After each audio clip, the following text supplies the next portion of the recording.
Olá, eu sou o Tenente Coronel Peterson e está no ar mais uma edição do programa Pensando em Segurança.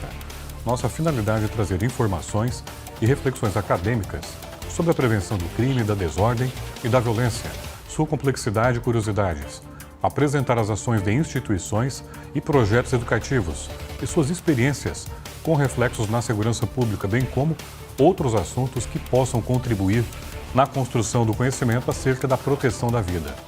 Bom, o impacto dos pais na vida dos filhos e a importância da educação e valores transmitidos dentro de casa. Hoje eu recebo aqui no programa a psicóloga Isabela Pires para trazer informações e reflexões sobre esse tema de altíssima relevância. Isabela, meu muito obrigado mais uma vez aqui no nosso programa, é uma honra muito grande para falar de um tema tão relevante, tão importante nos dias atuais e que trazem aí reflexos importantes para que os pais tenham um melhor fortalecimento das suas decisões, do seu comportamento e transformações dentro do lar. Obrigado. Obrigada, Coronel Peterson. É um prazer para mim estar aqui de novo, uma grande honra. Eu fico muito feliz com o convite e principalmente por ter o privilégio de trazer esse tema que, como o senhor falou, ele é muito relevante hoje. Eu costumo dizer que as crianças elas têm que ser a nossa prioridade porque elas são o nosso amanhã. Então, o que a gente impetrar nelas agora, sim, a gente vai acabar acolhendo ali na frente. Exatamente. Bom, algo que os pais temem muito, né? Eles sentem muita dificuldade de lidar com os filhos quando é para dizer não. Qual a importância de dizer não aos filhos? Então, o não ele é muito necessário na criação dos filhos. Tem gente que diz, mas Isabela, o não traumatiza? Depende do jeito que esse não for dado. Mas dado de uma maneira respeitosa, empática e dá esse não com amor, porque a criança sabe quando você a ama. Você pode falar não, você pode repreender, mas ela sabe como ela é amada por você. O não, de maneira geral, ele é muito importante para o amadurecimento do cérebro dessa criança. Por quê? Porque é através desse não que ela vai desenvolvendo uma tolerância à frustração. E a criança ela precisa desenvolver isso, porque senão como é que ela vai para a vida adulta se ela não tolera o mínimo de frustração? E a vida vai trazer frustração para ela. Bastante, então, inclusive, né? Muito, a vida não é fácil, nós precisamos criar as crianças para o mundo real e não para o mundo ideal. Então é através desse não que ela vai desenvolvendo uma alta tolerância à frustração para que depois na vida adulta ela não passe trabalho. Tolerância à frustração é um jeito bonito de dizer resiliência. Sim. Resiliência, a capacidade de aguentar as coisas que a gente não gosta, as coisas que dão errado e ainda assim conseguir manter ali aquele equilíbrio. Perfeito. Bom, trazendo um pouco aqui das reflexões do pai da psicanálise, né, Freud, né, muito estudado, né, por intelectuais, por cientistas, e ele tem uma teoria muito interessante, que é a questão do período de molde, onde ele defende que o momento mais propício e ideal para os pais incutir os principais valores para a formação de um adulto saudável é entre até mais ou menos os 6, 7 anos de idade. Poderia falar um pouco para a gente dessa importância, dessa fase, dessa primeira infância, a importância da presença dos pais, dessa transmissão de valores? Essa fase é o que a gente costuma chamar de fase de ouro, porque o que você colocar para a criança, muito possivelmente ela vai levar para o resto da vida dela e ninguém vai tirar isso dela. Então, é uma fase onde os pais têm que ser ativos. Ativo na presença, ativo na disciplina, ativo no ensinamento, mas por ironia da vida, é a fase onde eles mais deixam, porque é criança, deixa com a babá cuida. Ele tem 2 anos, poxa, o que ele sabe com 2 anos? Daqui a pouco você vai ver, ele tá falando como a babá, pegando os valores dela como se fossem deles e ele vai estar mais parecido com ela do que com você. Então, isso é muito sério, isso é muito grave e a gente precisa falar sobre isso. Uma coisa também que eu observo, que os pais acabam pecando Isabela, não digo não porque eu não quero ser o policial mal aqui dentro de casa. Um pai fica jogando a bola pro outro. Não, eu quero que ele goste de mim. Medo de perder o amor do filho e por isso não diz não, por isso não repreende quando necessário, como se esse amor fosse condicionado. Só que ele não é, né? Amor de pai é incondicional. Sim. Se seu filho fez uma desobediência hoje, você ama ele o mesmo tanto que amou ontem quando ele não fez. Exatamente. Então, isso é muito complicado. Quando esse excesso de permissividade por medo de o filho deixar de amar, deixar de gostar. Sim, exatamente. E a importância também que eu vejo nessa colocação, que me fez refletir também, sobre a importância dos pais também, eles manterem a posição e não um desautorizar o outro, Sim. para que não se perca a autoridade daquela figura paterna ou materna. Você pode falar um pouco sobre isso? Sim, isso é a coisa mais comum. O filho vai lá e pede pro pai, eu posso ir em tal lugar, vai lá ver com a tua mãe. Então, tipo assim, um joga a bola pro outro. E aí, quando o pai vai lá e diz, não, você fez isso aqui, ó. A escola me ligou dizendo que você incomodou hoje lá, que você desobedeceu, sei lá, mordeu o amiguinho. Então, assim, você não vai ter videogame pelo resto da semana. Só que aí ele vai pra mãe, desrespeitando totalmente o pai, tirando a autoridade do pai, porque ele sabe que a mãe vai deixar. E aí a mãe vai lá, tá bom, vou conversar com o teu pai. Ou então, quando o pai sai, a mãe vai lá e deixa. Nossa, ela tirou totalmente a autoridade desse Deseduca homem. completamente. Não, ela está deseducando. Uma coisa muito triste, uma história que eu lembro que me chocou muito, era um casal que tinham 2 filhos. E o menino quando ele chegou para mim, ele já estava com uns 13 anos, uns 15 anos. E a mãe chegou assim, desesperada para mim, como se eu fosse fazer um milagre pelo filho dela. Eu quero que você avalie aqui o meu filho, porque ele não quer nada com nada. Ele só sabe jogar videogame, ele não quer estudar, ele não quer saber de serviço, ele não ajuda em nada. E aí começou a trabalhar comigo essa questão do filho. Enfim, para resumo da ópera, o menino não tinha nada, o problema estava na mãe. Por quê? Porque tudo que o menino precisava, ela ia lá e resolvia. Se o menino não conseguia, enfim, coisas simples, desde criança, amarrar o sapato, ela vai lá e amarrava para ele. E o pai falando, você está se excedendo com ele. O pai dava o castigo, ela tirava o castigo do pai. O pai dizia não, ela ia lá e dizia sim. Ela foi desconstruindo tudo o que o marido falava e eles não entraram em um acordo, em uma união para conseguir educar aquela criança. O tempo passou, o pai cansou de brigar com a mãe em prol da educação do menino. O menino gritava, o pai repreendia ele, ela ia lá e passava a mão nele. Hoje, uma das coisas que mais me choca, que mais me chocou, foi a fala dessa mãe para mim. Isabela, tudo que você está me falando, de eu, entre aspas, ter estragado, meu marido me falou, mas eu não dei ouvidos para ele. Mas agora o tempo passou. As consequências estão aí para serem trabalhadas, né? Bom, nós vamos continuar no próximo bloco. O programa Pensando em Segurança vai para um breve intervalo. Nós voltamos em instantes.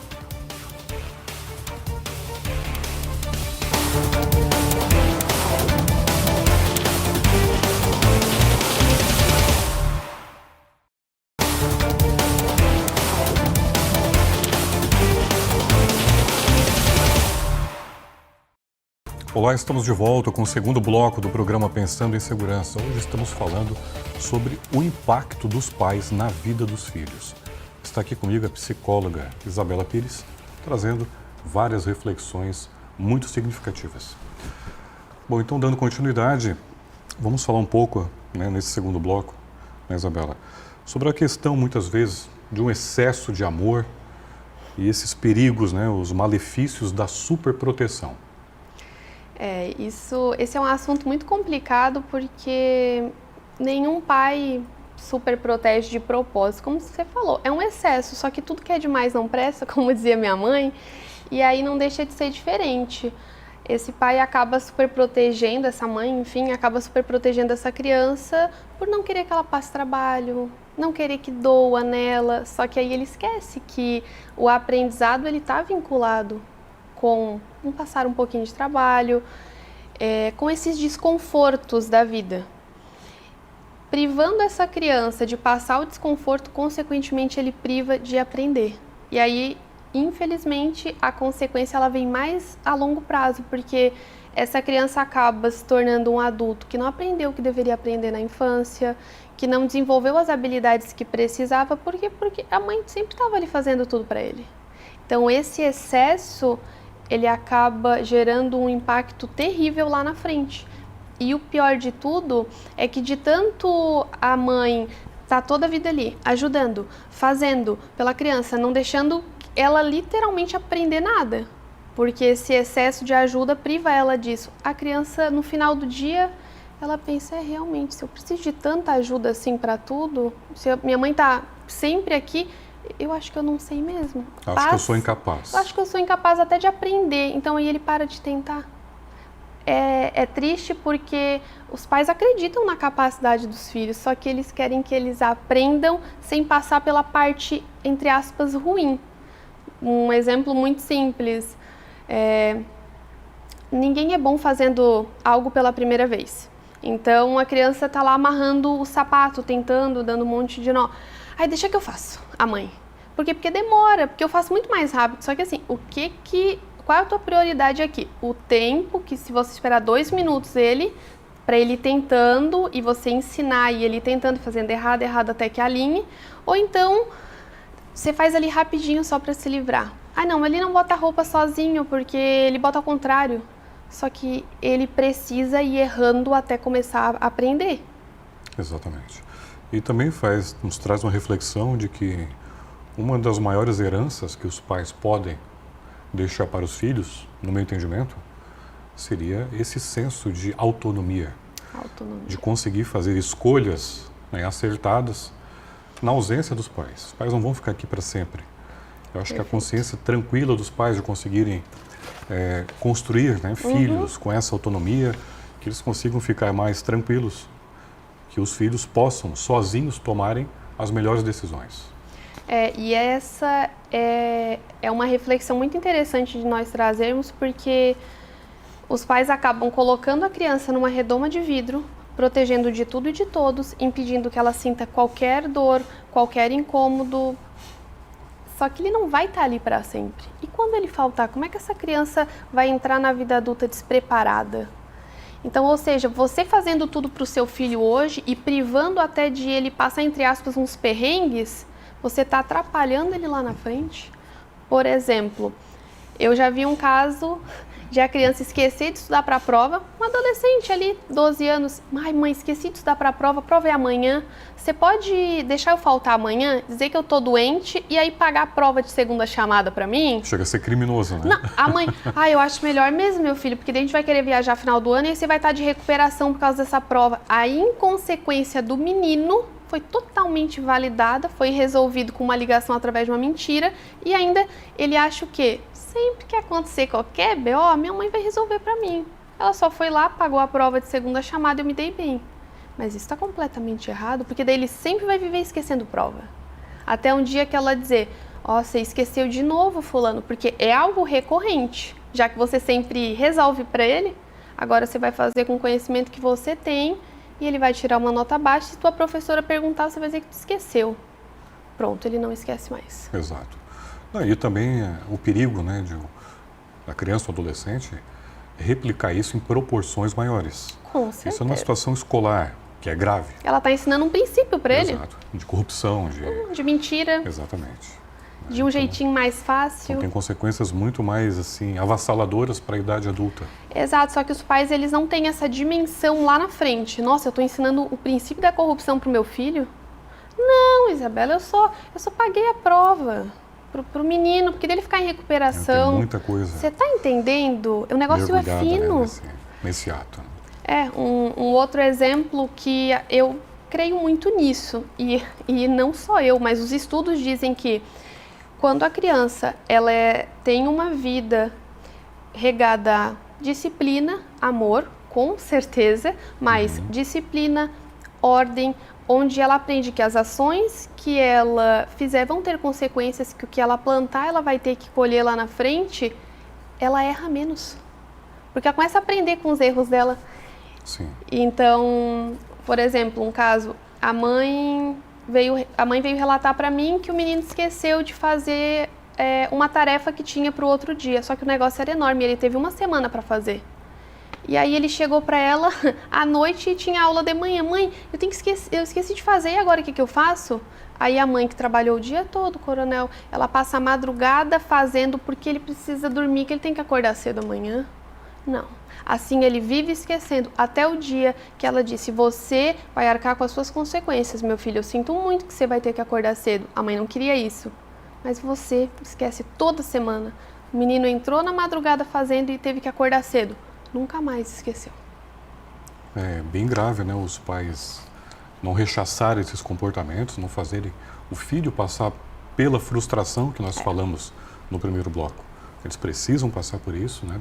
Proporcional à idade deles, naturalmente, mas que quando os pais não proporcionam essa consequência e ficam tentando de alguma forma escamotear essas consequências, os danos por emocional, para a construção e educação dessa criança são danos praticamente irreparáveis. Exatamente. Imagina uma criança que nunca recebeu um não na vida. Todos os presentes que ela quis, ela teve, porque os pais tinham medo de deixar, ela vai parar de gostar de mim. Então, tudo que ela queria, ela tinha, ela não foi repreendida, ela não foi ensinada em nada. E aí ela foi para a vida adulta achando que a vida deve algo para ela. Que tipo assim, todo mundo vai sempre fazer o que eu quero. Ela não tem nenhuma tolerância à frustração. Como é que fica o emocional dela quando lá na adolescência o namorado terminar com ela? Sim. O mundo dela caiu, acabou. Quando ela não passar no vestibular? E aí é onde chegam muitos casos pra mim, ó, minha filha quer tirar a própria vida porque o namorado terminou com ela. Só que aí o pai tá indignado. Por quê? Porque a amiga dela, que estuda na mesma escola, que também namora, o menino também terminou, como é que a menina tá melhor? Porque ela já foi sendo ensinada de que as coisas dão errado e que nem por isso o mundo acaba. Perfeito. Bom, vamos continuar no próximo bloco. O programa Pensando em Segurança, mais uma vez, vai para um breve intervalo e nós voltamos em instantes.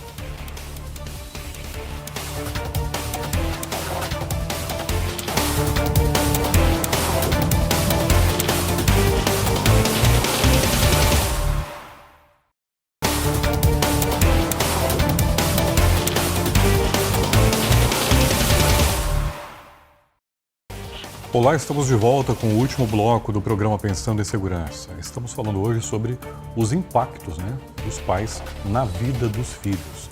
Estou aqui conversando com a psicóloga Isabela Pires, trazendo informações muito úteis, muito proveitosas para a educação.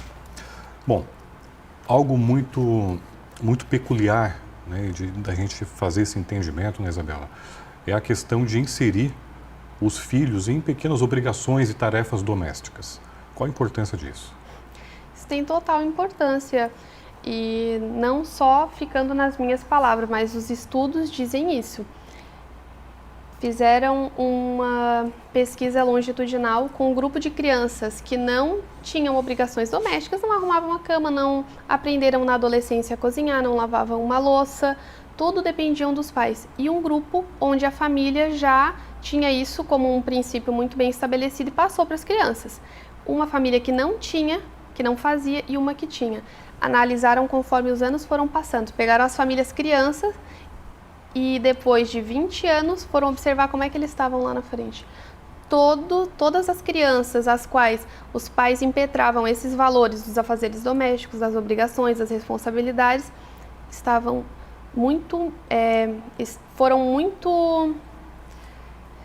se tornaram muito mais bem-sucedidas do que as crianças às quais não foram ensinadas com isso. Isso é algo muito importante, porque vai ensinando para a criança princípios e valores, ou da seja... vida real, né? Exato. Da vida real.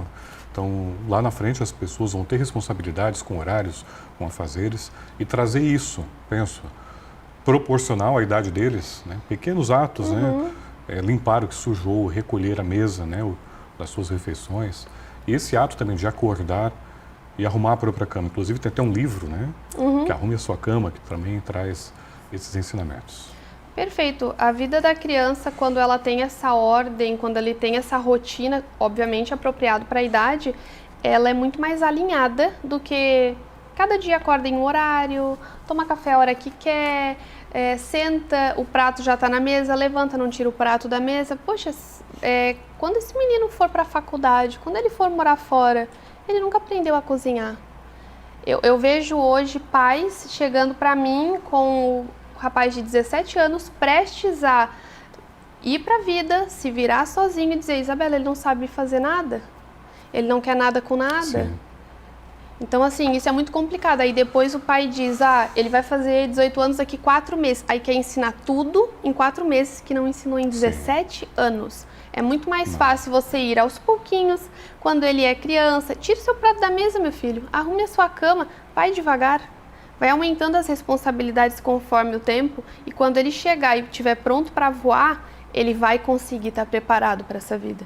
E não simplesmente querer que ele aprenda tudo em 4 meses e chutar ele para fora do ninho. Ele não vai se dar bem. Ele não está preparado. Exato.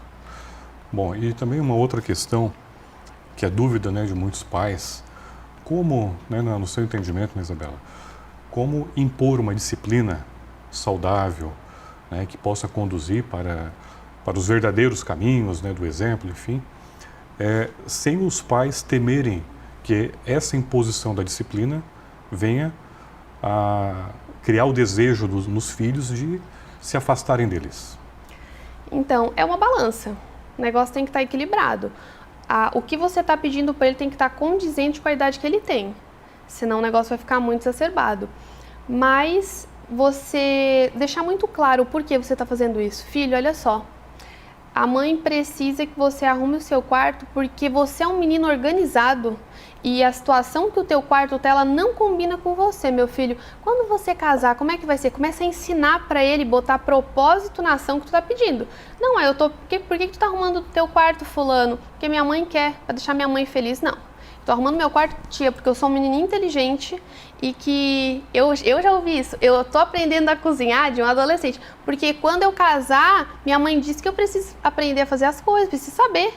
Então, ou seja, botar hora nesse menino para acordar, não tem problema, ele não vai ficar afetado se ele lavar uma louça, se ele limpar o quarto dele. Pelo contrário, você está criando uma criança autônoma, independente, ela fica confiante também, porque ela sabe se virar.